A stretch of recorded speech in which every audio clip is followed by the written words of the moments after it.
غرباء غرباء غرباء غرباء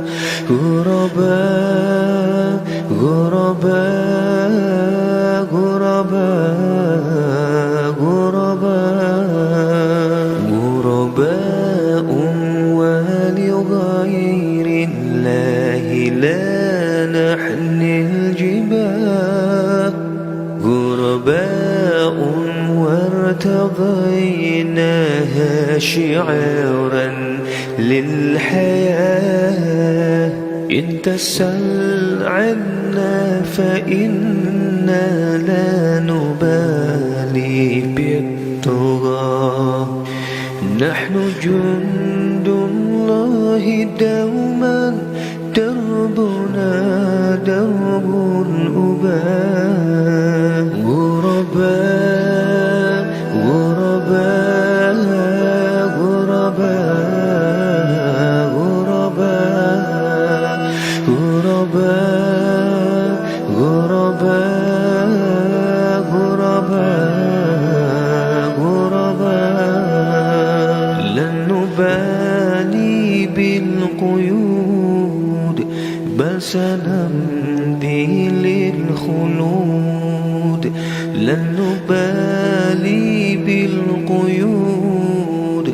بل سنمضي للخلود فلنجاهد ونناضل ونقاتل من جديد غرباء هكذا الأحرار في دنيا العبيد فلنجاهد ونناضل ونقاتل من جديد غرباء هكذا الأحرار في دنيا العبيد غرباء غرباء غرباء غرباء غرباء غرباء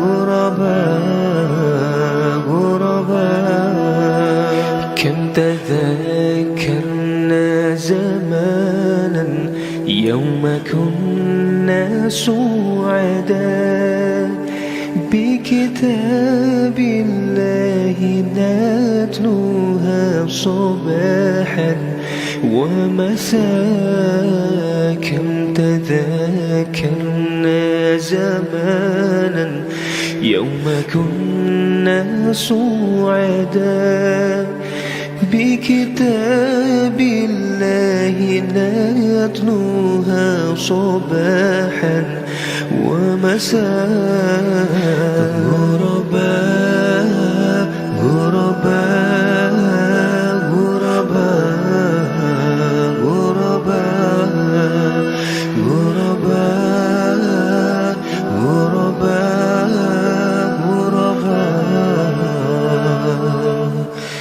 غرباء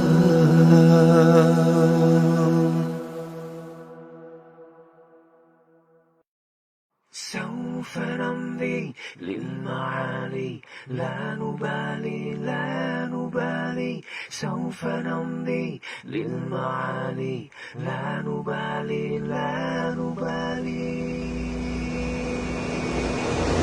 سوف نمضي للمعالي لا نبالي لا نبالي سوف نمضي للمعالي لا نبالي لا نبالي قد أتينا كالمنايا بالأعوالي إنه عصر الملاحم جاء يزهو بالقتال قد أتينا كالمنايا بالأعوالي إنه عصر الملاحم جاء يزهو بالقتال جاء يزهو بالقتال سوف نمضي للمعالي لا نبالي لا نبالي نبالي سوف نمضي للمعالي لا نبالي لا نبالي لا تلينوا أو تهينوا واشمخوا مثل الجبال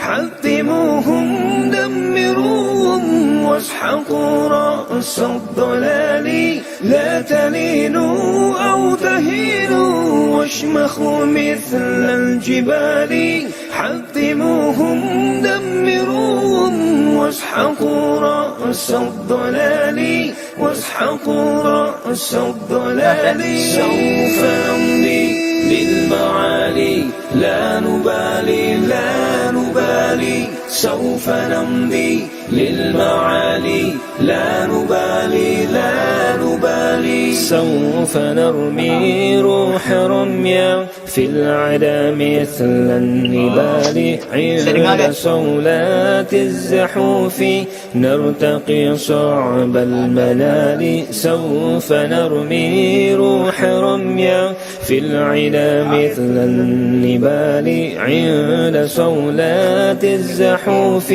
نرتقي صعب المنال نرتقي صعب المنال سوف نمضي للمعالي لا نبالي لا نبالي سوف نمضي للمعالي لا نبالي لا نبالي دولة الإسلام نعليها بإشلاء الرجال دولة الإسلام جئنا نفتديها بالغوالي دولة الإسلام نعليها بإشلاء الرجال دولة الإسلام جئنا نفتديها بالغوالي نفتديها بالغوالي سوف نمضي بالمعالي لا نبالي لا نبالي سوف نمضي للمعالي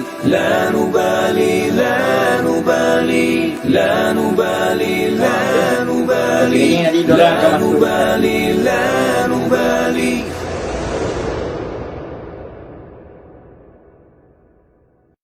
شريعة ربنا نور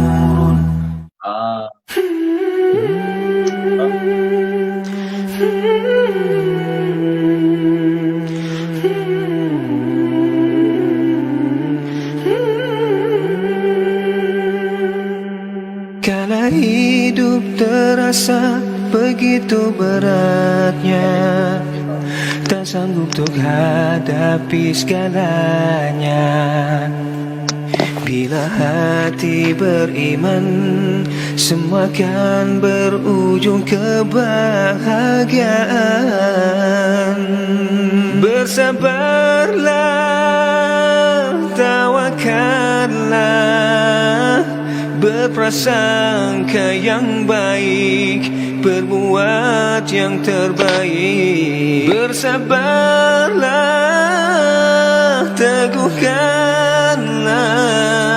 Allah kan memberikan pertolongan keselamatan kemenangan nampak clear start dekat rumah mana tu? Ramai ke sangat? Kala hidup terasa begitu beratnya tak sanggup untuk hadapi segalanya bila hati beriman semua kan berujung kebahagiaan bersabarlah tawakallah berprasangka yang baik berbuat yang terbaik bersabarlah teguhkanlah Allah kan memberikan pertolongan keselamatan kemenangan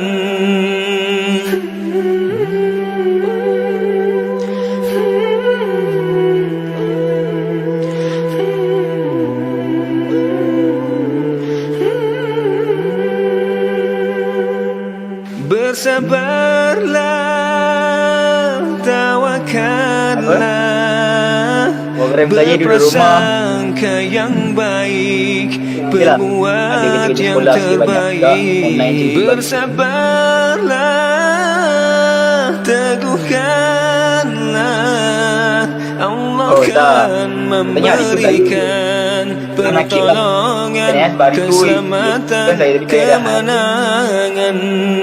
Nakib ke, Bersabarlah, tawakallah, berprasangka yang baik, berbuat yang terbaik. Bersabarlah, teguhkanlah, Allah akan memberikan pertolongan, keselamatan. Bersabarlah, teguhkanlah, Allah akan memberikan pertolongan, keselamatan, kemenangan. Nampak Ustaz?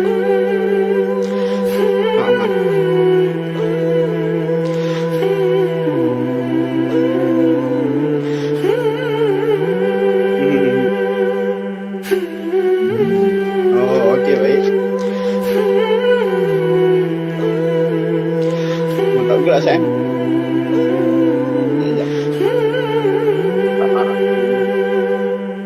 Oh, sorry dia. Saya cuba. موكب النور دعانا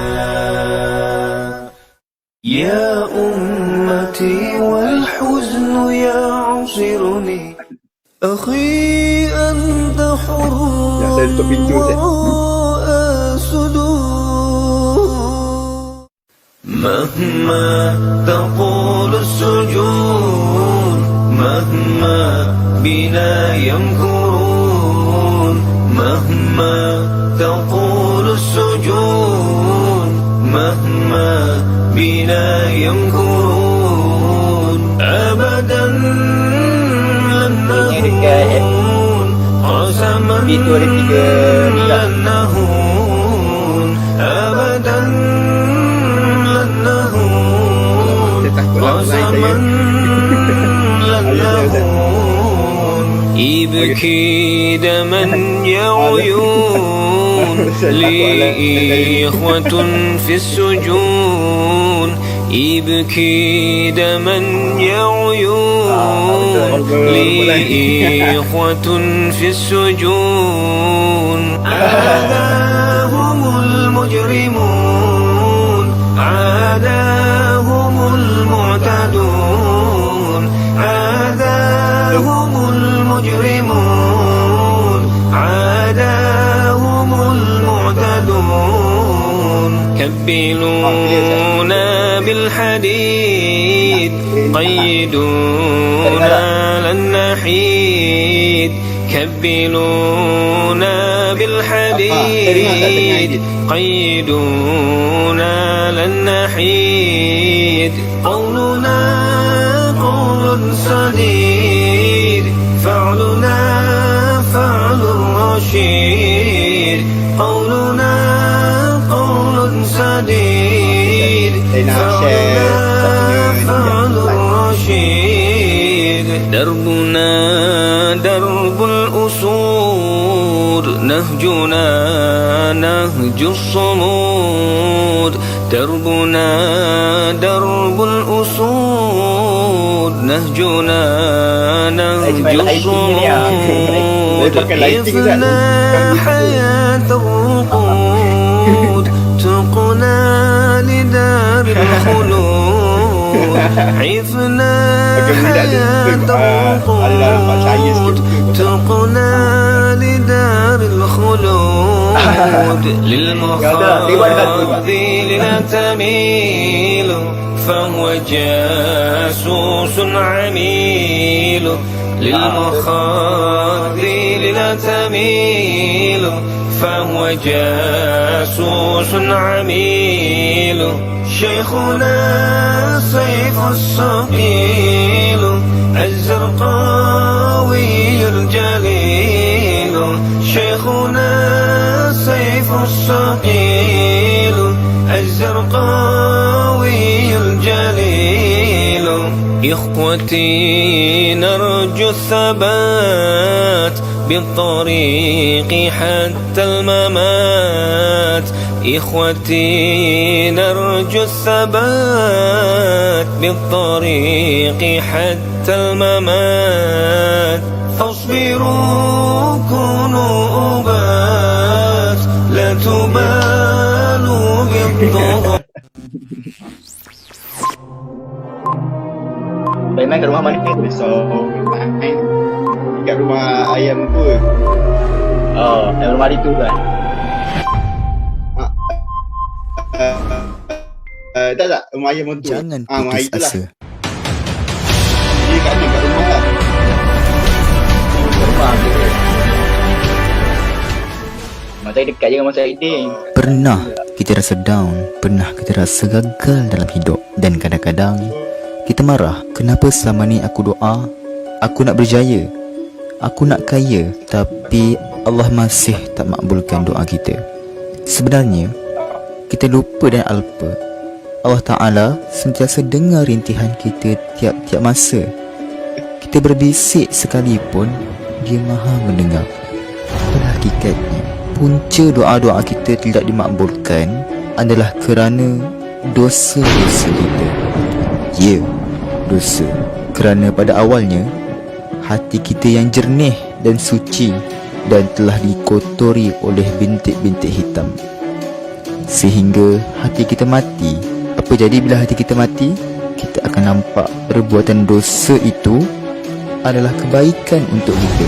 Pada akhirnya, banyak dalam kehidupan kita seharian dipenuhi dengan dosa noda. Pendek kata, mudah untuk kita faham dosa yang kita dah jadikan habit dalam seharian kita ni, contohnya mencarut dan sebagainya. Dosa yang kita anggap kecil ni pada akhirnya mampu menarik kita ke dalam neraka jahannam.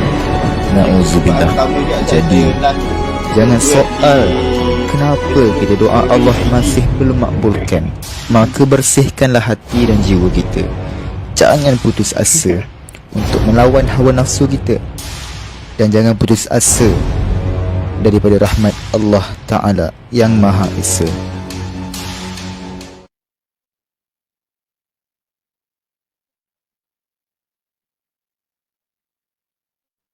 Program ini sangat wow.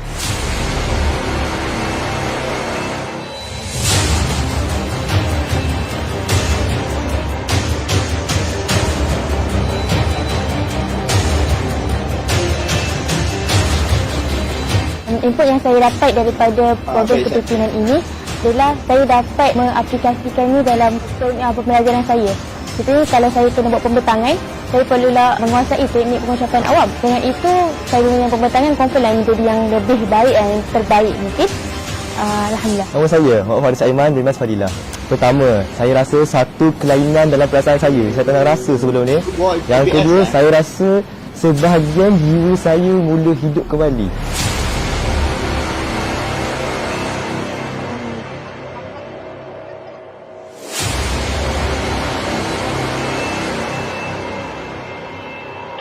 Jalan hidup saya sangat pemalu, sangat lemah, confident.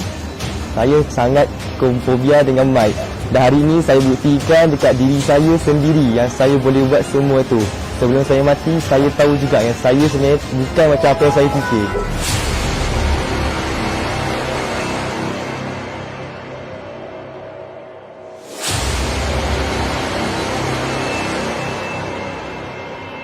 Nama saya Nur Zahidah Akilah binti Asfullah. Apa yang saya rasa pada program ni, saya rasa sangat gembira dapat mengikuti program ni. Sebab biasanya bila saya ikut program lain, dia banyak ceramah dan saya jadi bosan bila dengar ceramah tu. Apatah lagi bila ceramah tanpa aktiviti, kita rasa macam apa yang kita buat ni sebenarnya. Tapi bila saya ikut program ni, saya mengikuti ceramah dan juga aktiviti. So saya dapat ilmu teori daripada ceramah dan juga praktikal daripada aktiviti. So saya nampak benda tu dalam kehidupan kita.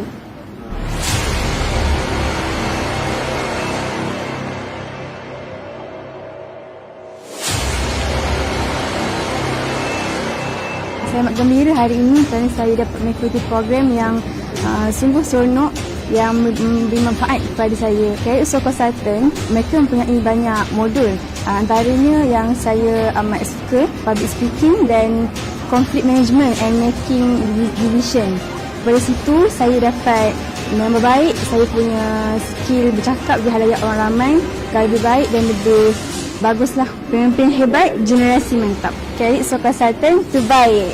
Anda nak jadi pemimpin hebat, anda nak jadi manusia berkualiti, ikutilah program ini. Hang tak pergi, hang rugi. Career Usaha Consultant the best.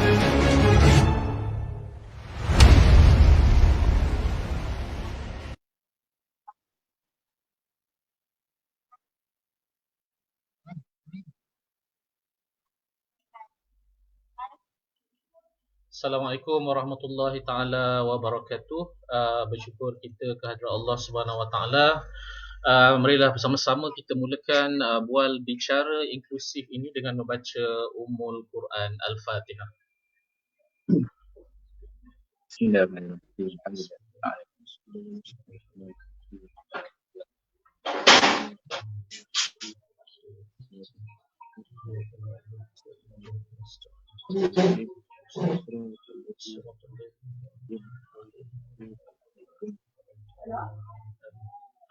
Alhamdulillahi Rabbil Alamin. Wassalatu wassalamu ala ashrafil anbiya'i wal mursalin. Wal aqibatu lil muttaqin. Wala udwana illa ala zalimin. Rabbi syrah li sadri wa yassir li amri. Wahlul uqdatan min lisani yafqahu qawli. La hawla wa la quwwata illa billahil aliyul azim. Para netizen yang dirahmati Allah SWT, dan sudah pasti kita semua berada di sidang Facebook live pada malam ini adalah untuk rancangan bual bicara inklusif, perkongsian ilmu dan pengalaman. Dan bual bicara inklusif malam ini adalah pertamanya untuk memperkenalkan dan memposisikan personaliti muda yang menerajui lapangan motivasi dan tarbiyah. Yang kedua, memperkukuhkan agenda serta inisiatif penyampaian ilmu kepada sidang media sosial secara berterusan.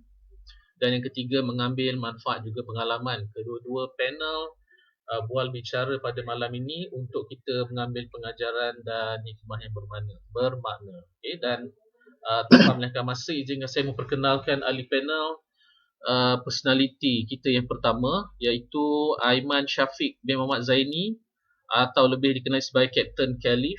Apa khabar Aiman? Sihat? Oh, hilang sekejap Okey, saya perkenalkan dulu. Okey, dah ada balik. Okey, Aiman Syafiq adalah CEO Khalif Soul Consultant. Beliau merupakan graduan daripada Darul Quran dan merupakan mahasiswa tahun akhir di USIM dan telah berkahwin dan telah dikurniakan 2 orang cahaya mata. Sihat Aiman Sihat, Alhamdulillah. Okey. Dan seterusnya yang kedua Muhammad Aidil bin Sabri. Masa PKP ni dia sihat lah macam sikit Zat. Atau lebih dikenali sebagai Aidil Sabri, CEO 31 Ummah Training Consultancy, pelajar pra-U ataupun yang mengambil STPM di SAMTI KKB. So macam mana Aidil malam ni, okey? Okey, Alhamdulillah. Okay, Alhamdulillah. Alright. Jadi saya nak ucap terima kasih dululah pada kedua-dua yang sudi dan bersedia untuk bersama-sama dalam bual bicara inklusif malam ini. Dan semoga sidang live ini akan berjalan lancar dan dipermudahkan oleh Allah sehingga selesai. Dan para netizen atau viewers kita yang on air juga sekarang boleh berinteraksi dan memberi komen ataupun soalan-soalan di ruangan komen di FB live kita, insyaAllah. Terima kasih semua, dan tanpa melengahkan masa lagi, saya nak bagi soalan mukadimah kepada Aiman. Penglibatan awal dalam tarbiyah dan motivasi sehingga menjadi Captain Khalif. Jadi macam mana Aiman boleh bagi mukadimah yang hebat untuk kita pada malam ni? Silakan Aiman.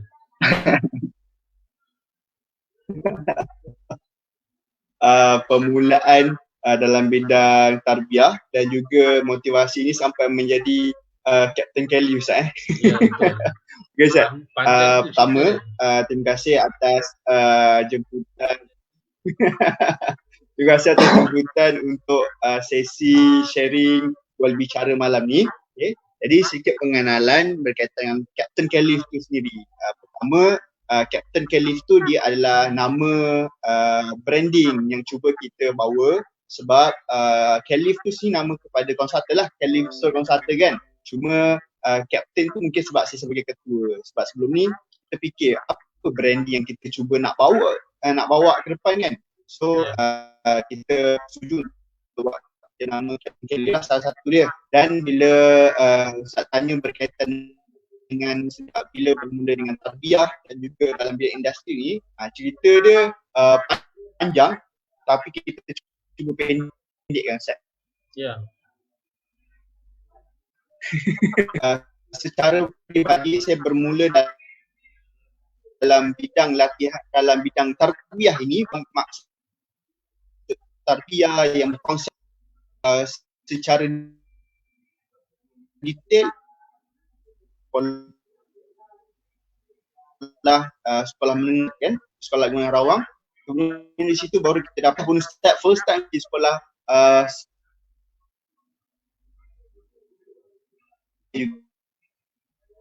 sebelum itu tak pernah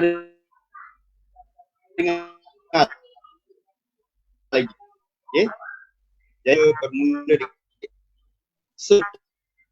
untuk pribadi dan banyak membentuk sekolah dulu saya diberi keamanan sebagai ketua asrama, diberi keamanan sebagai pengawas, PRS, badak. So pendidikan di sekolah agama itu membantu saya dalam mematangkan pemikiran. Pertama, sangat membantu sebab apa, sebab umur 20 dah belajar, ada anak tu macam nak menggerakkan konsultan. Jadi apa yang saya boleh jawab ialah pengalaman sangat mematangkan pemikiran.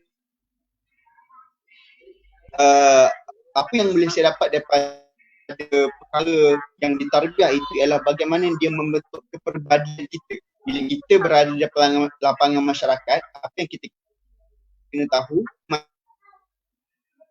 syahadah kita ke masyarakat, bagaimana kita masyarakat judge, oh ini lagi-lagi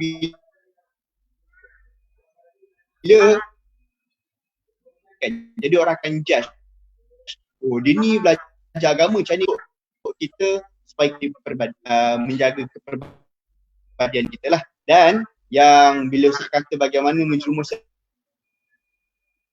dalam bidang motivasi tu, sebenarnya bila waktu sekolah menengah tu nak berminat untuk jadi AC kan di sekolah. So jadi waktu tu kami definisi tamu-tamu. So rasa ini satu peluang yang perlu kita asah lagi. Jadi kami pun tubuhlah konsultan dengan bantuan Ustaz kan. Kita tubuh konsultan dan waktu itu konsultan esok tu jadi hebat tak? Proses berlaku sampai 6 tahun, 7 tahun. Bagaimana kita nak faham industri latihan, nak faham cara buat modul, nak tarbiyah sehinggalah hari ini menjadi Captain Kelly. Jawab kepada Captain Kelly. Ya.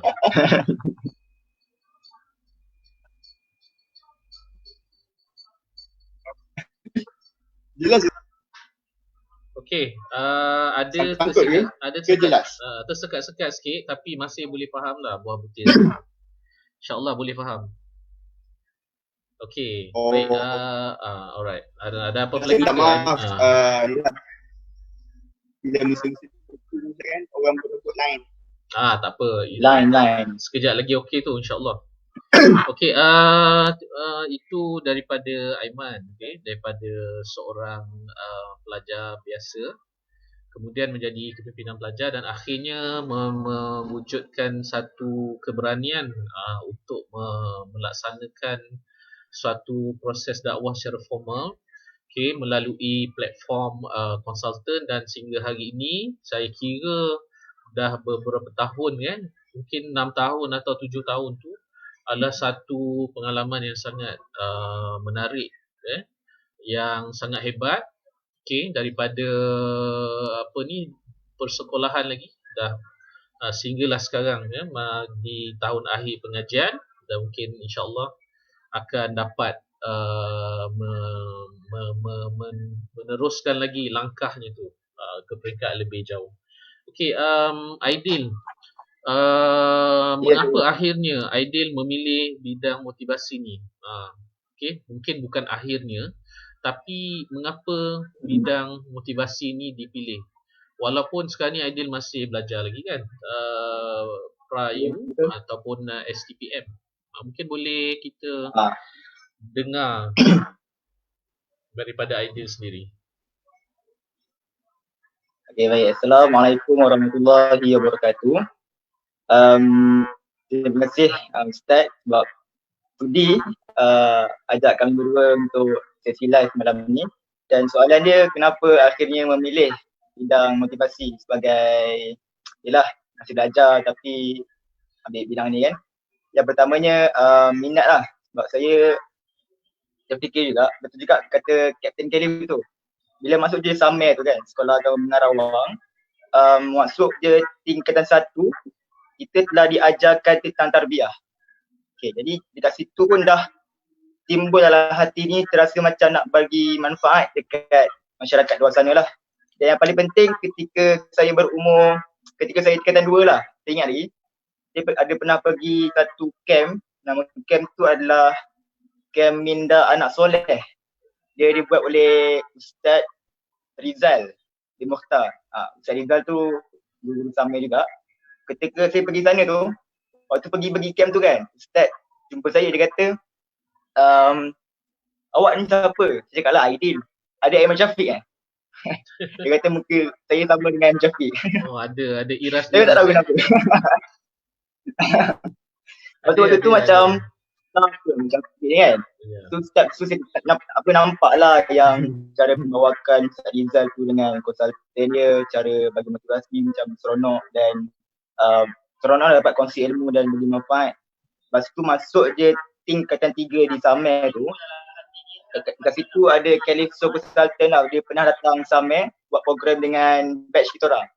Ada nama program tu Professional Mukmin, dengan program tahfiz. Ada dia buat hafalan Quran dan sebagainya. Dan situ dah timbul minat. Jadi saya ingat dia waktu tu saya tingkatan 3, tapi dah jumpa Ustaz Ide dah nak kata ke Ustaz saya nak buat konsultan. Waktu tu Ustaz kata, tak payah, belajar dulu. Bagi sikit habis dulu. Jadi kita pun belajar lah. Waktu tu form 3 dah semangat dah buat logo, dah buat apa dah dengan kawan-kawan semua kan.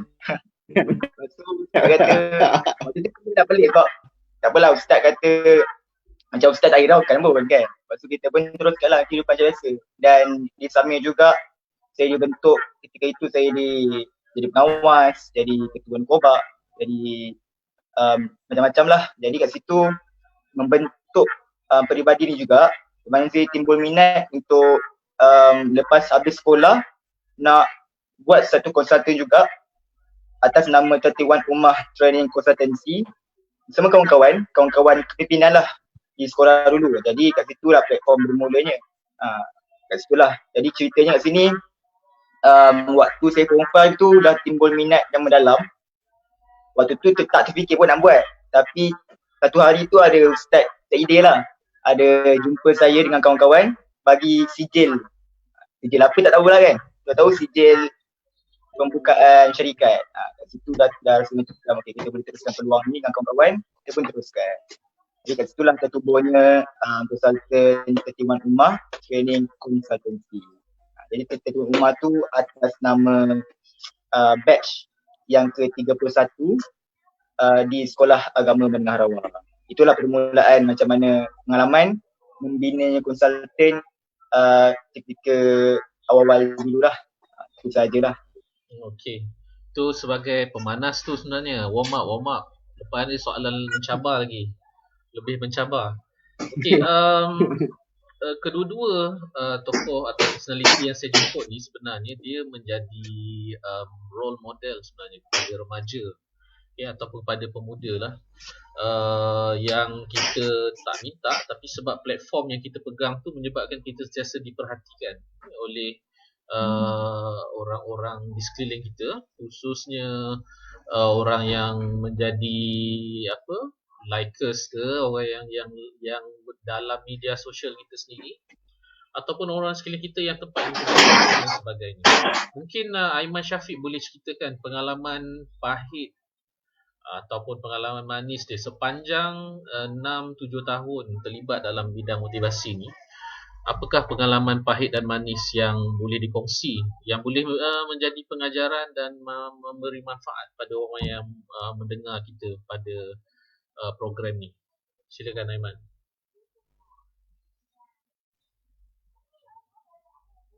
Okay, baik. Terima kasih Ustaz. Jadi terima kasih lagi kepada semua yang menonton untuk sesi bual bicara kita malam ni. Jadi saya mohon jasa baik kepada semua sahabat-sahabat yang tengah tengok live ini untuk sama-sama kita share live ini supaya ramai orang boleh dengar, ramai orang boleh dapat info dan mungkin ramai orang boleh terinspirasi dengan perkongsian kita hari ini. Boleh insyaAllah. Okay, jadi untuk berkaitan dengan soalan Ustaz berkaitan dengan apa pengalaman pahit dan juga manis selama 7 tahun, 6 tahun latihan dan juga motivasi, kan?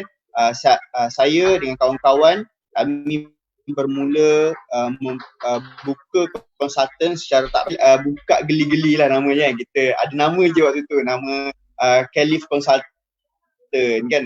Buka suka-suka. Kita form 5, kita buat secara rasmi, kita bincang supaya kita nak buka dengan berdaftarlah konsultan dengan dalam kita menceburi. Jadi antara kan kita sebut yang manis dulu. Okay? Sorry saya clear ke Ustaz? Ke sangkut Ustaz? Okey, clear. Lebih clear daripada yang first tadi. Sorry saya okey Ustaz. Lebih clear daripada yang first. Okey, baik. So kita sebut yang manis dulu Ustaz. Okey. Okey Ustaz. Dengar. Okey. Yang perkara yang sorry lah saya minta maaf sikit lah kalau line terganggu kan. Biasalah musim-musim PKP ni semua orang buka Facebook, jadi kita pun berebut line kan. Ada orang sekarang ni zaman berebut roti gardenia, malam ni kita berebut. So antara perkara manis yang boleh saya kongsikan ialah kita nampak dengan secara peribadi, saya nampak manis ni adalah bila saya dan kawan-kawan kami bersusah payah menaikkan Caliph Soul Consultant, yang mana pada mulanya kita bermula dengan tak ada apa-apa. Kita belajar, cari orang, kawan-kawan yang mana satu batch dulu, bersusah payah naikkan sama-sama, belajar, pergi jauh, bayar kan, pakai duit sendiri. Lepas tu kita usaha untuk buka pula syarikat kita, bersusah payah buka bulan puasa, pasang-pasang semua benda. Dan akhirnya alhamdulillah setakat ini alhamdulillah kita ada boleh dapat tim yang kita boleh berikan pendapatan secara tetap, secara bulanan. Dan kita nampak bahawa apa yang kita buat waktu dulu dengan kawan-kawan secara orang kata susah payah dulu, Allah berikan dia sekarang. Kan ada orang buat bisnes hari ni nak buat, esoknya jadi kaya, yang mana kita fokus kita lebih kepada industri ni. Kalau kita buat sebab nak keuntungan, naklah saya pergi program Ustaz ni. Program Ustaz 3 hari program, lepas dah diakhirkan kami dapat seorang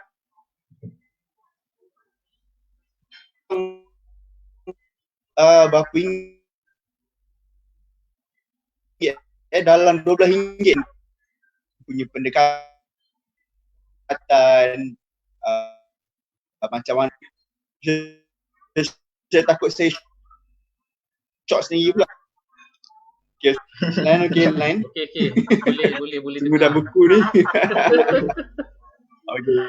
Boleh dengar tengah seronok Okay. cerita tu So, jangan itu tengah seronok cerita tu jangan pengalaman manis berhenti. tak? Pengalaman Kena terus. manis.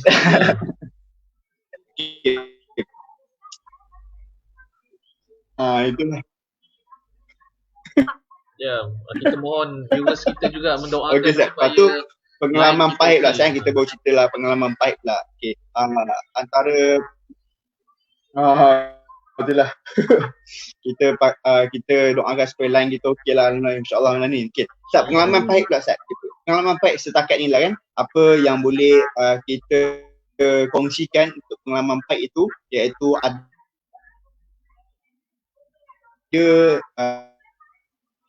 ketika di mana kita pernah difitnah,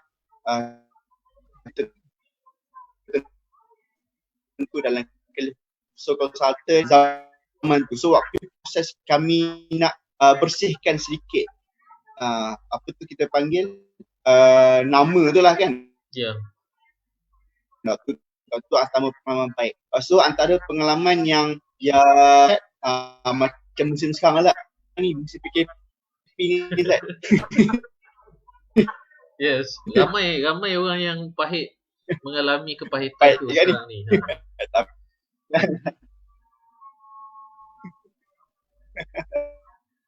Tak apalah, ini kiranya kita panggil ini proses tarbiyah lah. Kan Allah nak tarbiyah kita bagaimana kita nak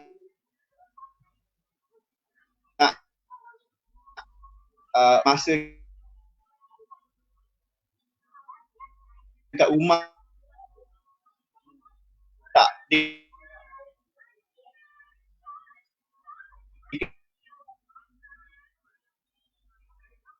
Okey, Tak Aiman. dengar.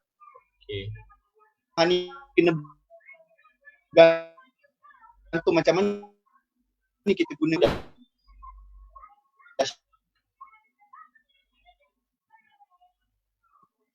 dahsyatkan. Okey. Alright. Aiman dengar saya tak?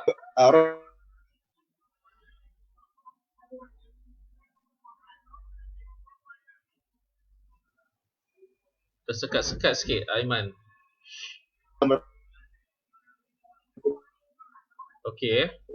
Modul fokus sekarang ialah okay, Zat. Itulah Zat antara yang boleh saya share. Ya. Saya nak adjust. Itu apa ni pengalaman pahit dan manis sepanjang terlibat dalam motivasi, memotivasikan orang lain. Dan kepada Aidil, mungkin Aidil dah dengar juga daripada Aiman, tapi saya tak nak bagi soalan yang sama. Okey, saya nak bagi soalan yang lain. Cabaran sebagai pelajar dalam melaksanakan tugas-tugas motivator. Macam Aiman tadi, memang dia dah melepasi zaman itu. Okay? Tetapi macam Aidil masih lagi sebagai seorang pelajar pra-universiti, dan dalam masa yang sama terlibat dengan program-program setiap minggu, dan mungkin hari-hari yang biasalah. Jadi bagaimana sebenarnya Aidil menguruskan keadaan menjadi seorang pelajar dalam masa yang sama menjadi seorang motivator? Silakan. Okey. Cantik soalan tu Ustaz. Okay, baik, sebelum tu yang tengok ni jangan lupa share kepada kawan-kawan semua sebab banyak input yang kita akan kongsikan. Jadi soalan daripada Ustaz tadi, cabaran sebagai pelajar lah kan, pra universiti dalam menjadi motivator. Okay. Banyak sangat cabaran dia. Contoh yang pertama, waktu tengah belajar, tiba-tiba ada client call. Waktu tu sebab orang semua akan call saya sebagai founder sendiri. Jadi call lah. Waktu tu phone vibrate. Jadi nak angkat ke tak kan. Jadi kadang-kadang pernah kita diamkan je. Kadang-kadang angkat juga. Menyurut bawah meja pun ada. Itu pengalaman lah dalam kelas. Tengah kelas tiba ada orang call. Lepas tu kadang-kadang cabaran kalau program hari-hari biasa. Saya kalau program hujung minggu saya boleh datang ke program lah. Kalau hujung minggu biasanya tak ada program di sekolah. Jadi saya akan pergi ke program untuk buat program. Kalau hari biasa ni saya akan hantar tim pergilah, kawan-kawan kan. Dekat kelas cuma tengok je. Kira kita ni sebagai pemantau je lah kan. Tengok dekat WhatsApp, dekat FB, tengok kat Insta apa yang tengah buat. Jadi saya cuma hantar kawan-kawan untuk menggerakkan konsultan pada hari Isnin sehingga Jumaat. Sebab apa hari Isnin Jumaat tu saya sekolah. Jadi itulah kelemahannya. Dan hujung minggunya saya akan, kalau ada program sekolah saya pergilah program sekolah. Tapi kalau tak ada, saya akan gerak ke program-program yang konsultan buat lah. Itu yang kedua lah. Yang ketiga antaranya adalah kepercayaan lah. Cabaran dari segi trust daripada orang, kepercayaan. Yang pertama kepercayaan keluarga. Sebab yalah, kita ni muda dan kita ni pula bongsu dalam keluarga. Jadi kita nak buat satu benda yang keluarga tak pernah buat. Memang sangat-sangat kadang-kadang cabaran tu besar dengan keluarga. Jadi saya kena bina kepercayaan tu untuk saya nak bagi keluarga saya benarkan saya buat benda. Itu yang pertama lah. Yang kedua kepercayaan sebagai seorang pelajar. Saya pelajar kan, pelajar. Jadi saya kena imbangkan dari segi pelajaran saya dengan dengan saya punya konsultan ni. Kadang-kadang orang akan tengok kita punya, yelah kita ni bawa image konsultan, kita bawa image tarbiyah. Tapi kalau pelajaran tak perform ataupun apa-apa yang akan timbul fitnah kat situ lah. Itu kepercayaan pelajar lah sebagai seorang pelajar. Yang ketiga kepercayaan dengan guru-guru dekat sekolah ataupun kepercayaan dengan masyarakat. Saya muda, pernah ada pengalaman pahit juga waktu tahun lepas, waktu 2019. Pernah pergi ke sekolah, datang sekolah, tapi pergi ke sekolah tu bagilah proposal kan, bagi kita kerja nak buat program. Jadi guru-guru sekolah tu dia ada kata, awak ni budak mentah, umur 18 tahun nak bagi ceramah. Tak payahlah. Lepas tu dia bagi proposal tu balik, dia suruh balik je. Tapi tak apalah, saya fikir balik, itu pengalaman. Saya pun tanya Captain Kelly apa cara-cara nak bagi trust kepada orang. Dia kata tak apa, itu tak apa. Sebab ketika dia waktu umur 18 pun pernah juga dia kena macam tu. Tapi saya fikir sekolah kat Selangor ni banyak. Jadi apa saya buat adalah teruskan je. Sebab kita bina pengalaman tu dari segi, yang pertama pengalaman diri sendiri, yang kedua pengalaman orang lah kita dengar. Jadi kepercayaan dengan orang tu memang kena, itu antara cabaran lah. Sebab apa umur saya baru tahun ni 19. Jadi kepercayaan orang kata awak ni pengalaman kurang dan sebagainya kan. Jadi apa yang saya kena buat adalah kena cari pengalaman tu dan juga kena bina pengalaman. Ataupun kita kena dengar, saya dengar kisah-kisah orang macam, saya dengarlah kisah Captain Kelly macam mana jatuh bangun dia bisa ikut-ikut apa rentak untuk jadi orang yang berjaya dalam bidang motivasi. Dan yang terusnya kepercayaan dari segi masyarakat dengan saya. Jadi saya kena build satu kepercayaan yang besar sebab tak ramai muda ketika umur 18, 19 macam saya dan kawan-kawan saya yang bina konsultan. Jadi sebab ketika sekarang ni ramai orang yang macam umur saya ni masih dalam keadaan macam ya remaja kan, kita nak lepak, nak apa semua. Macam saya rasa macam benda tu tak apalah, saya pun dah lalui ketika sekolah dulu. Jadi apa yang saya buat sekarang ni saya fikir untuk masa depan akan datang lah untuk masyarakat. Itu antara cabarannya lah. Cabaran memang besar, tapi apa yang saya nak kongsikan adalah kepercayaan tu memang susah nak dapat. Tapi bila dah dapat kepercayaan tu memang mudah lah. Dan last sekali adalah cabaran dia nak bahagi masa. Jadi saya ada buat satu benda ni, iaitu saya buat 3 nisbah 2 nisbah 1. Apa tu? 3 tu adalah, nisbah 3 tu adalah pelajaran yang mana saya kena fokuskan. 3 ni lebih pada pelajaran saya. Yang 2 tu pula ada konsultan, saya kena bina modul, nak kena buat macam-macam lah kan. Yang 1 tu adalah kepimpinan. Sebab 1 tu saya di sekolah sekarang ni di Samti KKB sebagai seorang ketua umum. Jadi saya pun kena kongsi, kenapa? Bagikan masa jugalah untuk belajar, untuk nak memimpin, untuk pelajaran dan sebagainya, konsultan. Jadi memang bahagi masa tu pun ada satu cabaran yang besar. Kadang-kadang masa tu ada tapi tak cukup. Tapi saya kena kongsikan, saya kena bahagikan masa dengan sepenuhnya lah. Itu sahaja cabaran, antara cabaran setakat ini untuk saya buat. Saya belajar dalam masa yang sama dalam bidang motivasi. Allahuakbar. Okey, alhamdulillah. Itu daripada Aidil. Okey, kita nak teruskan. Okey, Aiman, Clear dengar Aiman? Okey dengar nampak pun dah macam okey sikit. Clear Ustaz, clear. Okey clear alhamdulillah. Saya kalau waktu orang lain bercakap, saya clear je.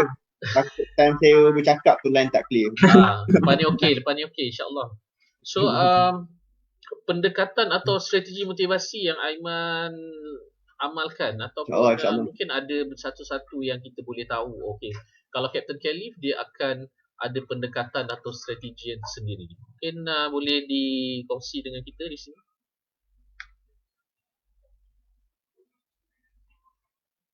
Okey. Terima kasih Ustaz atas soalan berkaitan dengan apakah metod yang digunakan oleh Calypso Consultant dalam program-program motivasi yang kami jalankan. Jadi pertama jawapan itu saya berikan dulu ucapan penghargaan kepada tim Calypso Consultant yang mana tim sangat kerana dengan adanya idea mereka membuatkan kami semakin jelas pendekatan yang kita cuba nak bawa. Sebab apa cerita dia bermula macam ni Ustaz. Waktu mula-mula kami buat bidang latihan motivasi ni, ini waktu mula-mula Ustaz. Kan? Maksudnya kita waktu tu ingat nak buat bagi orang berubah dengan cara buat garang je. Tu waktu mula-mula tahun pertama, tahun kedua Ustaz kan. Kemudian perkara itu bila kita buat, kita panggil R&D buat soal jawab. Betul Ustaz. Kita macam tegas Ustaz. Kaedah tegas kan. Kemudian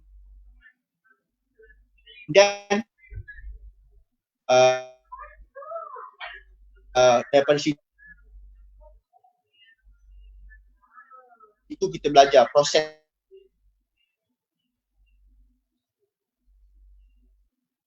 itu berlaku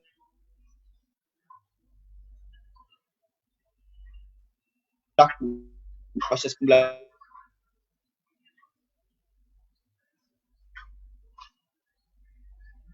Okey, kita sekat-sekat.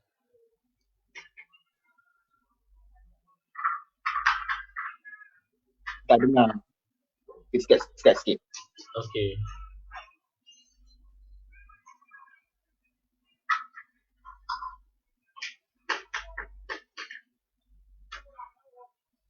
Tak dengar Aiman?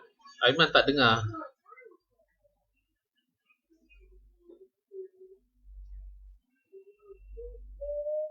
Sendiri kan. Yang mana setiap kali program kita ada perbincangan berkaitan dekat sebab banyak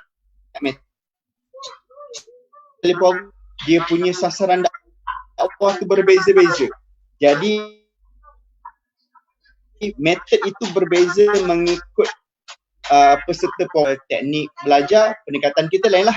Kalau program itu kepada motivasi jati diri lain, kepimpinan lain. So paling yang kita pegang ialah bagaimana Islam nak kita bentuk individu.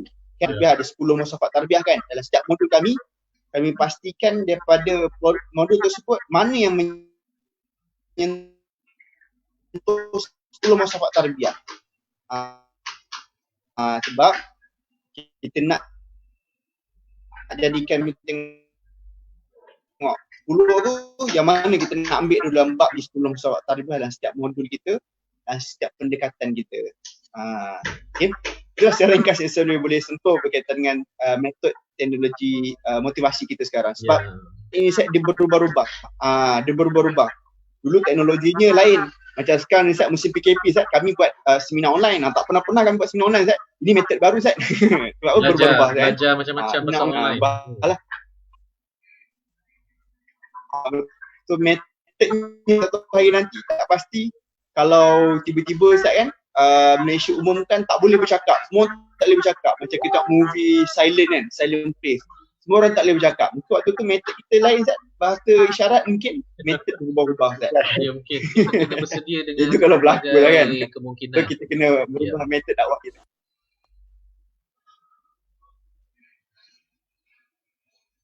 Betul Ustaz.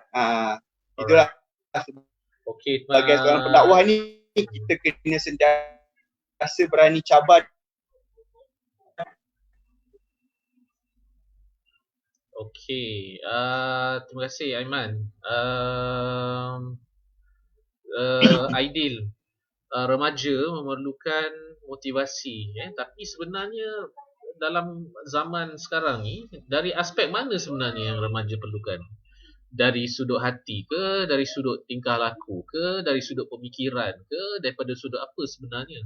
Sebab kita tengok sekarang ni sekadar kalau kita buat program yang biasa-biasa, sebenarnya kita tidak mampu mencapai terus kepada sasaran remaja yang pelbagai.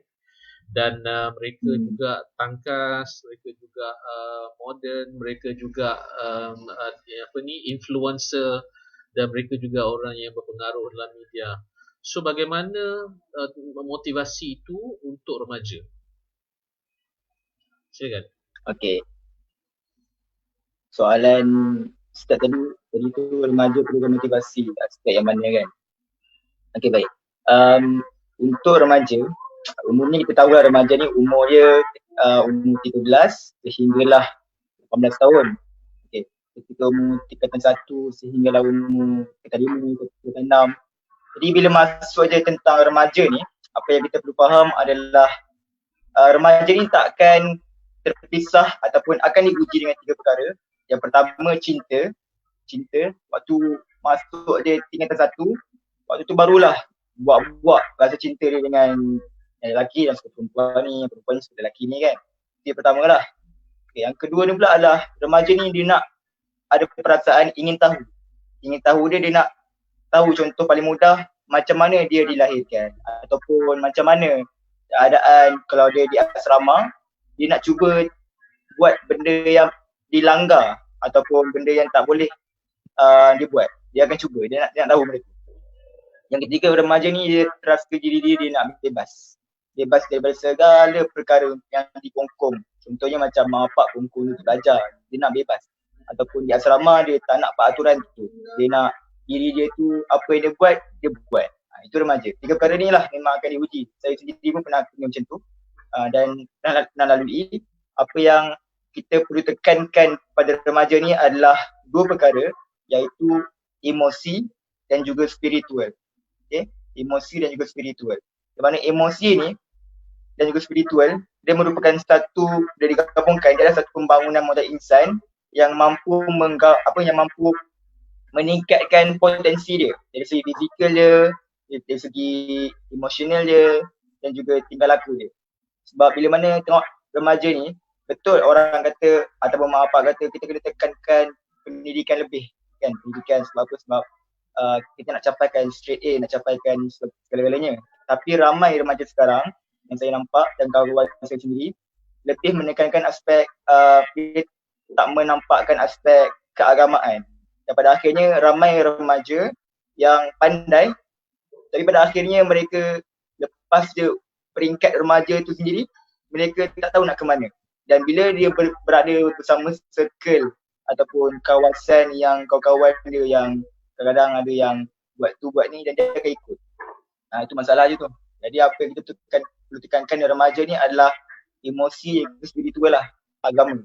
Yang mana kita kena ajar mereka start daripada awal lagi sebenarnya. Kita kena tekankan tentang pengamalan ataupun bi'ah solehah dalam keluarga, dalam sekolah dia. Bila mana dia dah terbiasa dengan tarbiyah, maka kehidupan dia pun akan datang. Kalau dia tertinggal tarbiyah tu, dia akan terfikir balik. Sebenarnya aku ni nak ke mana? Ataupun aku ni nak jadi remaja yang macam mana? Jadi bila mana dah ada, dah ditanamkan benih tarbiyah dalam jiwa remaja tu sendiri, percayalah, lepas je peringkat remaja masuk dewasa, dia akan, kalau dia rasa tak solat, dia akan rasa macam kecewa ataupun rasa macam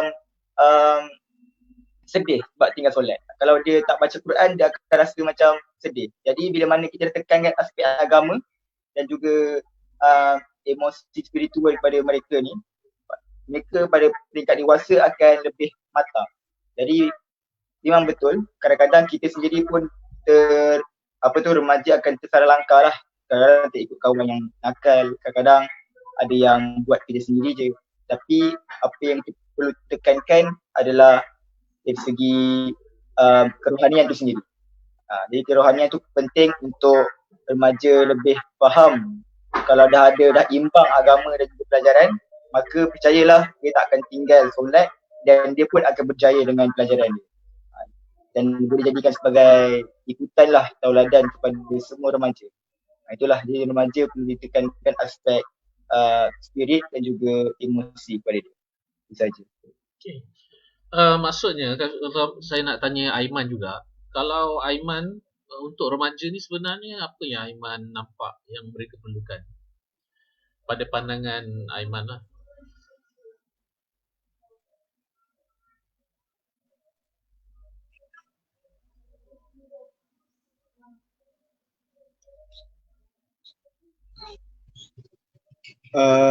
Ustaz, saya Dengar ke tak? minta maaf artikel. Boleh tak Ustaz ulang soalan Ustaz? Kalau tadi jawapan ideal, sekarang ni Saya dengar sikit-sikit. Boleh tak Ustaz ulang soalan? Oh, okey. Tadi saya ideal, saya nak lontarkan soalan yang sama pada Aiman. Kalau Aiman, Captain Khalif, apa yang Aiman nampak pada remaja yang perlu kita baiki?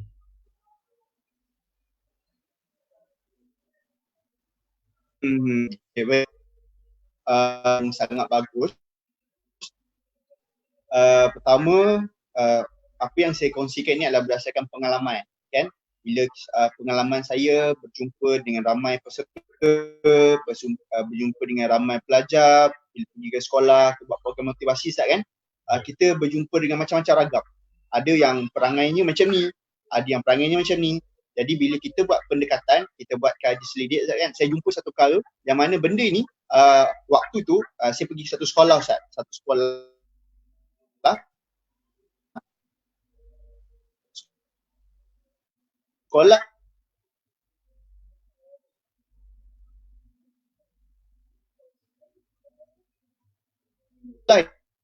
ni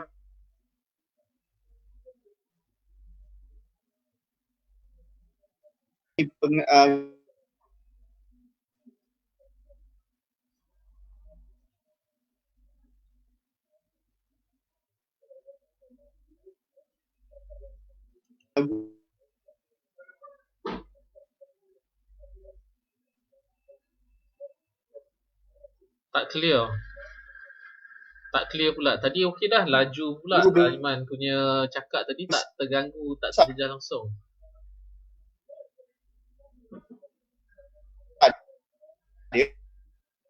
Kan orang yang guru tu nampak ialah pelajar ini sekiranya, ni jawapan guru tu, sekiranya pelajar ni dia jaga solat, dia akan baik secara total. Itu daripada jawapan guru tu. So menyebabkan saya tersentak. Tersentak sebab apa? Sebab yang bagi jawapan tu adalah guru Cina yang bukan Islam. Dia kata pelajar ni kalau jaga solat 5 waktu confirm jadi baik. Jadi Ustaz, kan, apa yang boleh saya nampak dalam situasi sekarang adalah remaja hari ini, remaja masa kini, mereka berhadapan dengan terlampau banyak cabaran yang mana cara itu berada di tangan mereka dan di rumah mereka, iaitu cabaran teknologi. Kan Ustaz, kan? Sekarang ni bila masuk kepada revolusi perindustrian yang keempat ini, yang mana teknologi merupakan musuh utama generasi hari ini, yang mana banyaknya aplikasi-aplikasi yang menyebabkan mereka semakin jauh dari sudut perkembangan remaja. Macam sekarang tengok kan dengan adanya TikTok sebagainya, aplikasi-aplikasi lain, yang mana yang saya nampak untuk masa sekarang cabaran mereka itu. Sebab bila balik rumah, kan, apa benda yang mereka cari? Handphone. Mana handphone balik rumah, kan? Balik rumah pergi sekolah, handphone mana handphone, ataupun balik dari asal, first cari handphone. Sebab apa? Sebab aku macam masa ini. Jadi apa yang saya nampak, cabaran terhadap teknologi. So pendekatan yang perlu untuk semua mereka pertama bagaimana untuk menjadikan teknologi itu benda yang baik, sedangkan pada remaja masa teknologi yang bagus. Macam musim PKP ni Ustaz, kan, kalau kita tengok daripada laporan daripada MC begitu apa trafik Ustaz terhadap laman web video sangat sangat apa kita panggil sangat traffic jam, sangat jam. Maksudnya apa? Sebab ramai sangat orang melayari itu yang pada pandangan saya cabaran masa kini remaja adalah terhadap cabaran teknologi dan gadget. Itu yang pertama. Itu yang paling utama lah. Okey. Terima kasih. Kita nak pergi Clear. kepada Aiman, pada Aidil dulu. Di manakah posisi Aidil Sabri untuk 20 tahun akan datang? Macam mana Aidil nampak penyertaan Aidil dalam bidang motivasi ni? Atau motivasi pada zaman akan datang? Secara futuristiknya, perancangan strategik 20 tahun akan datang. 20 tahun akan datang Ustaz. Lama Ya. betul. Kalau 5 tahun kita boleh juga. Ya. 20 tahun yang akan datang. Ya, pertamanya 20 tahun akan datang apa yang saya akan bayangkan adalah strateginya kemungkinan dalam bidang latihan motivasi ini pun akan berubah. Contohnya macam tadi katalah, macam Syafiq kata tadi, sekarang pun dah buat seminar online ataupun mungkin kalau tiba-tiba macam movie silent senyap tu, dia tak boleh nak cakap, kita kena buat isyarat ke apa. Bahasa isyarat. Jadi mungkin akan datang, tak tahulah teknologi kita macam mana. Sebab lagi 20 tahun, era mungkin dah berubah. Kan? Dan kemungkinan kita belajar pun tak pergi ke sekolah. Ataupun kemungkinan cara-cara kita nak mengajar pun dah berubah. Kita tak pakai buku, mungkin pakai tablet sahaja, ataupun guru-guru pun tak guna whiteboard, hanya guna TV kelas sahaja. Kan? Kat situ memang teknologi akan berkembang pesat lah waktu tu. Apa yang saya bayangkan waktu tu, pendekatan yang akan disampaikan, kemungkinan latihan motivasi ni kena kreatifkan juga. Dan bagi diri saya, untuk diri saya sendiri akan datang, saya sekarang ada mentor saya sendiri. Banyaklah mentor-mentor saya dah tengok, contohnya macam Amin Idris, Tengku Asmadi, ataupun Fazli Yusof dan banyak lagi, yang mana saya sendiri pun ingin mencabar diri saya untuk jadi seperti mereka ataupun jadi seperti Captain Calif lah, yang mana dah berjaya dan orang yang hebat sekarang.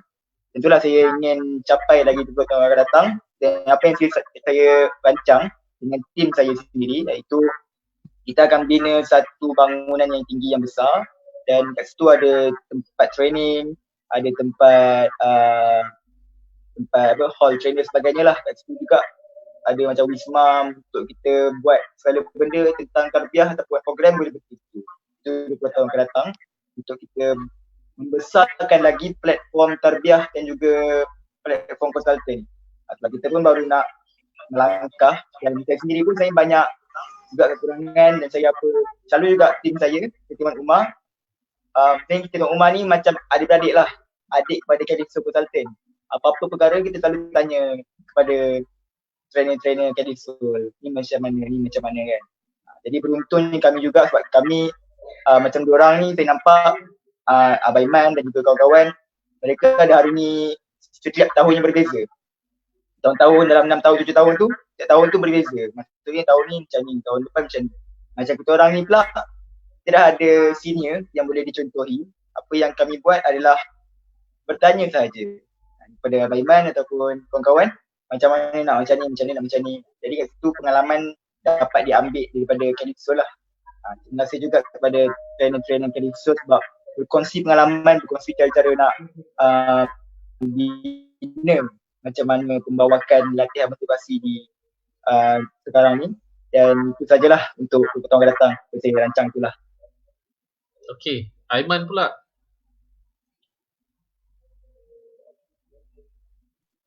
Okey Ustaz. 20 tahun Ada, akan Ustaz? datang. Okey, dengar. Okey Ustaz. Okey.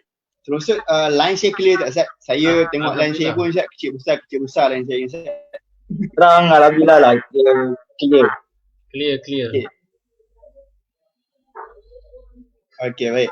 Okay, Ustaz, apa yang saya mengimpikan dengan kawan-kawan dalam tim Calypso Consultant, kita meletakkan satu big picture apa yang kita nak capai lagi 20 tahun akan datang. Pertama Ustaz, apa yang saya lihat bahawa industri training latihan industri education, pendidikan adalah satu industri yang selalu mendapat permintaan. Macam sekarang kan, musim PKP ni, macam mana pun orang akan nak belajar. Bila kita buat seminar online tu, orang nak join juga. Maksudnya apa? Walau macam mana pun, pendidikan ini orang nak. Mak ayah akan nak cari anak dia, nak hantar pergi program mana, kursus apa kan, seminar apa.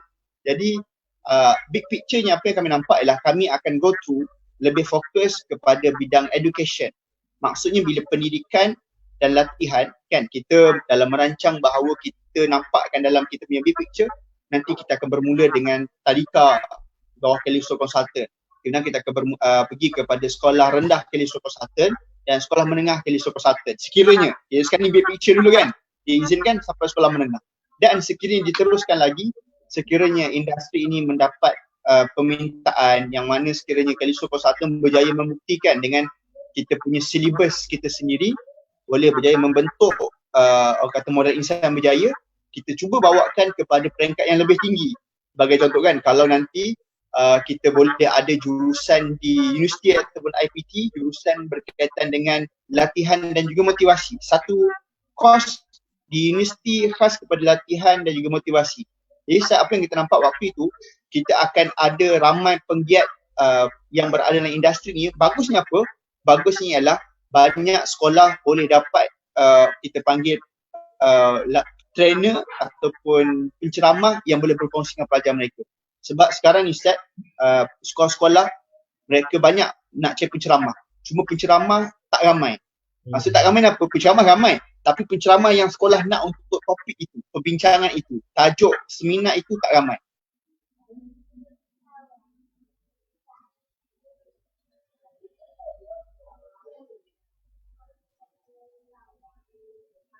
Sekat. Tengah sedap bagi ceramah tu. Okay, teruskan Aiman, teruskan. Aiman dengar Okay. Okay, Aiman dengar. Okey Ustaz. Okay, sambung Saya sekali rasa lagi. saya punya dengar Ustaz. Saya punya Tadi okey, lama memang okey sangat. Tiba-tiba dia terhenti. Masa dah awak sebut tadi tentang yang apa nama, yang pasal dah nak ujung-ujung pasal sekolah tadi, dengar lagi masih okey. So rumusannya yang berkenaan 20 tahun ni, so apa akhirnya?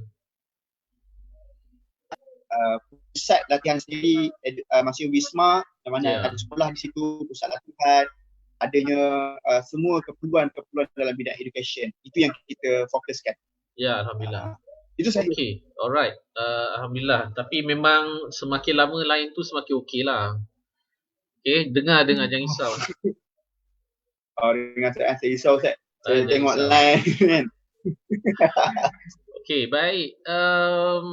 Jadi sebagai rumusan ataupun mungkin ada nasihat-nasihat nak disampaikan. Kita mula dengan idea dulu. Kepada viewers kita ataupun kepada anak-anak didik yang pernah ditarbiyah, yang dimotivasikan ataupun sesiapa sajalah yang akan menonton siaran kita nanti, apa rumusan atau nasihat yang boleh Aidil sampaikan? Okey.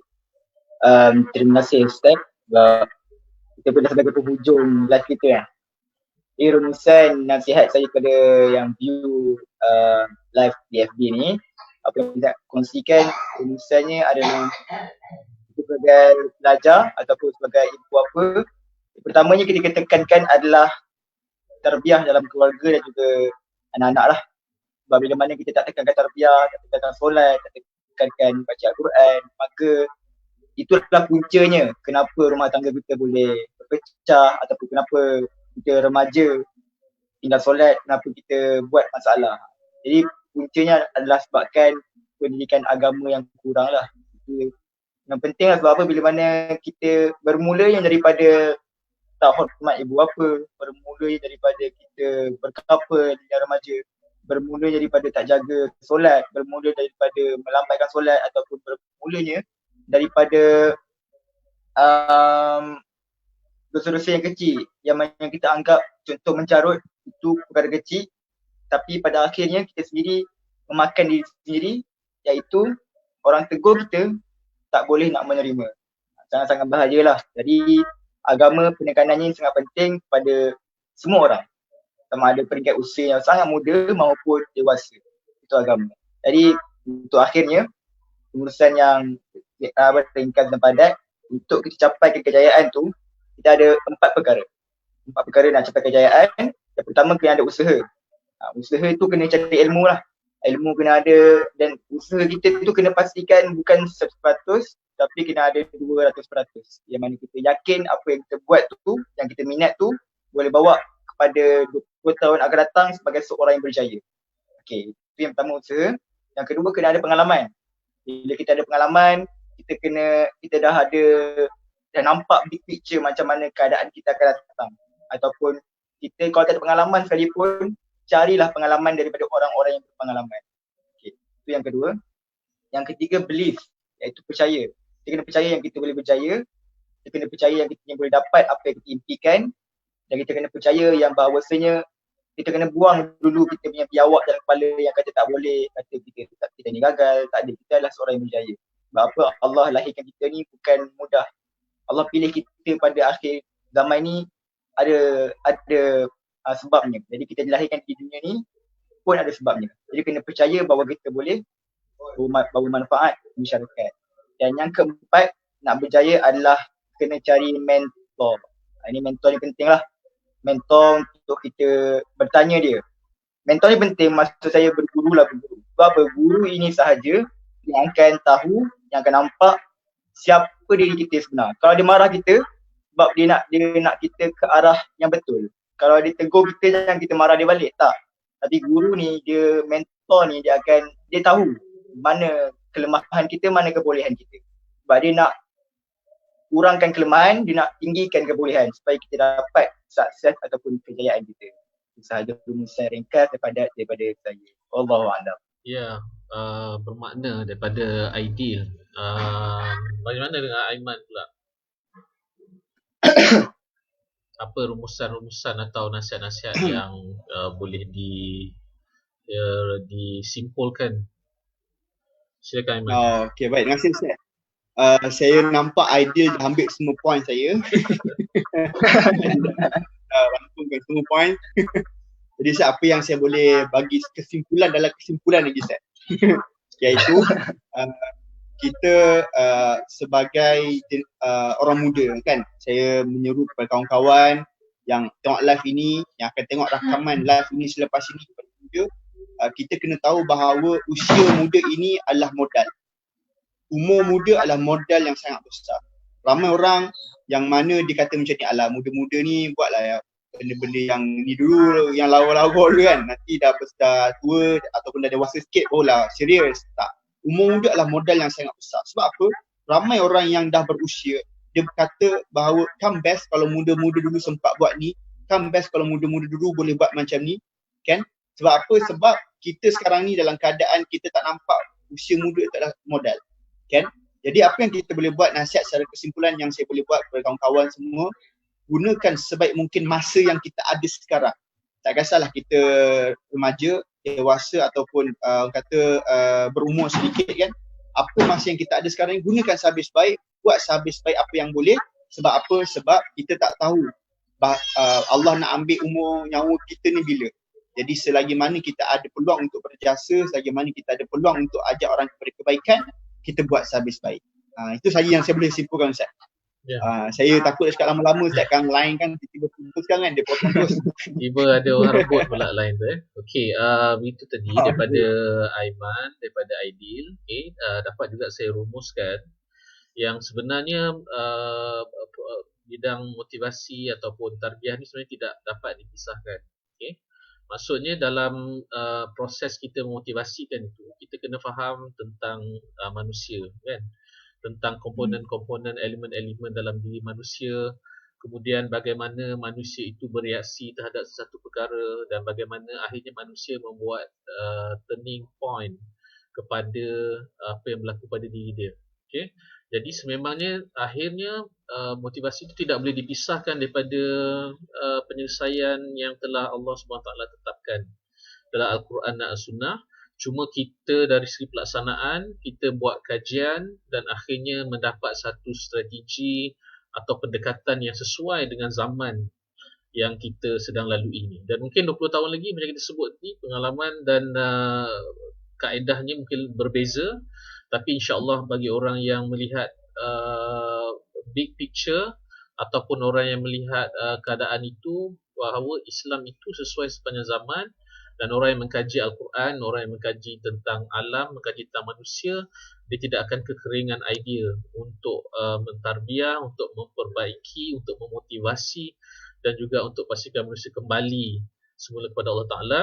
Dari segi prinsip dan teorinya sama, matlamatnya, tapi dari segi pendekatan dan juga dari segi pelaksanaan, kaedah adalah berbeza. Dan itu adalah perkara yang kita kena faham.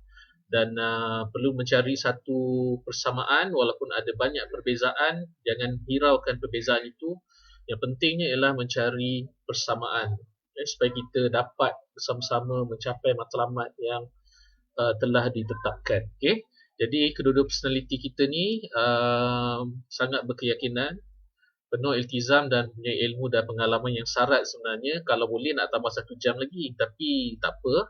Ini adalah episod pertama. InsyaAllah lepas ni kita akan jemput lagi personality yang lain yang boleh bagi manfaat kepada para pendengar. Dan akhir sekali, semoga dapat jadikan pengajaran dan tauladan buat semua. Terima kasih Aiman, terima kasih Aidil. Dan semoga usaha kita semua diterima oleh Allah sebagai satu ibadah dan amal soleh. Dan sekian bual bicara inklusif, kongsian ilmu dan pengalaman. Teruskan perjuangan. Assalamualaikum warahmatullahi wabarakatuh. Kita tamatkan dengan bacaan tasbih kafarah dan suratul asri. Subhanakallahumma wa bihamdika asyhadu an la ilaha illa anta astaghfiruka wa atubu ilaik. Bismillahirrahmanirrahim. Asri innal insana lafi khusr.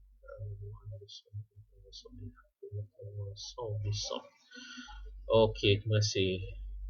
Terima kasih Ustaz atas jemputan malam ni. Saya minta maaf atas kekurangan saya. Bukan salah kita, salah. InsyaAllah nanti lepas PKP ni kita tambah baik wifi. InsyaAllah. Kena pasang Unify lah lepas ni, insyaAllah. Oh, ni dah Unify dah Ustaz. Oh, Unify. Tapi saya tak tahu masalah dia. Bukan salah kita ni, salah apa ni, banyak sangat orang yang nak tengok kita. Ramai sangat orang nak tengok kita. Sampai nak ucap juga terima kasih. Saya bagi penghargaan sikit pada orang yang menonton kita malam ni. Syuhada, Ustaz Hai, Rohisham, Osman, Ustazah Izra. Terima kasih kepada Ustazah Izra, Zairi, Najmi, apa ni, Ija, Nur Azizah, Muhammad Faris, Faiz Kasim, Zainal, Ermilia, Airil Ikhwan, Farhana, Fitri, Awi, Farah Nabiha, Nur Amelia Amran, macam kenal je. Ada Fahmi, Siddiqi, Husna, Fatin, Ustaz Nadir, Fatin Syamimi, Hafiz, Amin, Muhammad Syamil Tamlika, Aiman Hakim, Akmal, Helmi Razi, Hafiz Farhan, Suhail, Azli, Fauzan Nordin, Isyad, Syazani Azri, Nun jauh dari Mesir.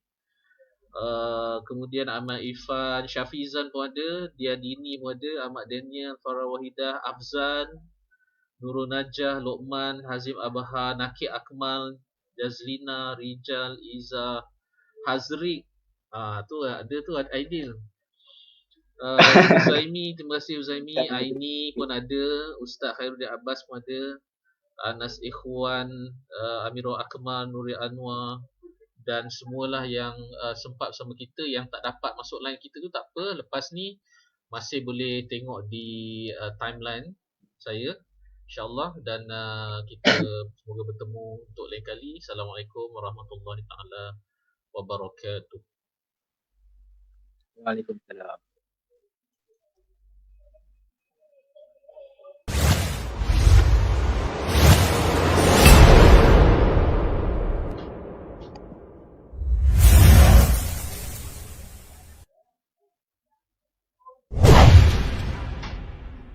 غرباء Okay, kau dah habis dah. غرباء